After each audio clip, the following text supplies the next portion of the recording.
Good evening, I'm Mark Berry, and welcome to Mountain Lake Journal. Well, you won't find it in the history books, but some people are calling it the invasion of Lake Champlain.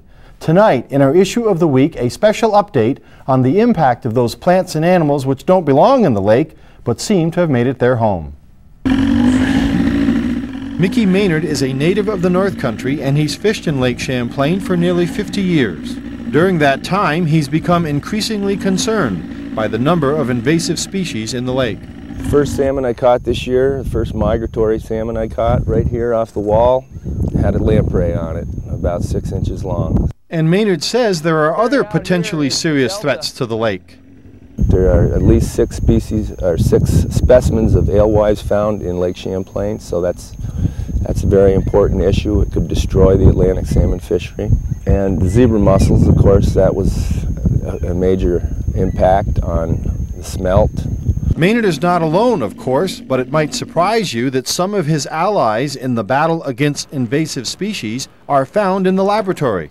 Professor J. Ellen Marsden is a fisheries biologist who has conducted extensive research on fisheries. And she believes the problem is much larger than most people realize.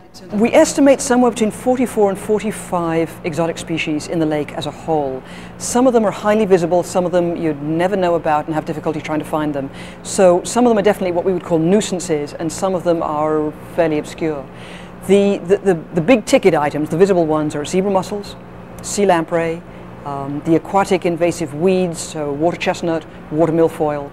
And while Marsden is sensitive to the fact that even nuisance species have a function in the food chain, there are some species which appear to have no useful purpose at all. Some species, it's a little challenging to try and find a benefit.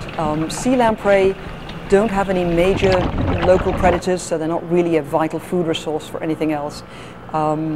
They do a lot of damage to native fishes. It's tough to see a bright side to sea lamprey. Linda Bowden is an educator for ECHO at the Leahy Center for Lake Champlain. And she explains exactly how the sea lamprey function. They have amazing mouths to them that suck on just like a plunger to a fish, and it will suck itself till it leaves a red mark on it. So it tries to suck the bodily fluids out of the fish and make it weak. 7 out of 10 times they'll live, and the other times, well, they'll succumb to the sucking. ECHO has another exhibit which shows how zebra mussels attach themselves to a bicycle submerged in water after a relatively short period of time. They clog water intake pipes, they clog boat hulls and boat engines. Big human problem, expensive to get rid of in water treatment plants and power plants. They kill native species. They are eliminating, unfortunately, our native mussels at a great rate. They attach, they glue themselves to hard substrates, and in muddy areas frequently those hard substrates are native mussels, and they suffocate the mussels and they die. And the estimate is we're losing 10% of our North American species every decade because of zebra mussels. And milfoil is also on Marsden's list of invasive species. From a human standpoint, they clog recreational areas, swimming areas, boating areas. They also clog areas where native vegetation would have grown successfully. And how do these non-native species get into the lake? One of the major vectors, the major pathways that exotic species get into Lake Champlain is actually through the man-made canals at the south end of the lake. So we've got a canal, the Champlain Canal, that links us to the Hudson River, which used to be completely unconnected to us, and it also links us to the Mohawk, to the Great Lakes, which we're indirectly connected to through the Richelieu at the north end, and it connects us to the Atlantic Ocean. So it's a free passage for any organism that can swim, that can go through the locks and make its way into the lake. And because boats also contribute to the spread of nuisance aquatics, Mickey Maynard believes that fishermen have a duty to help in any way they can.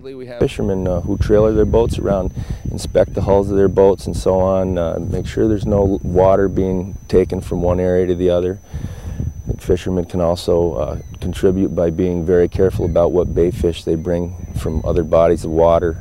Education, says Marsden, is a critical component in the effort to halt the spread of non-native species.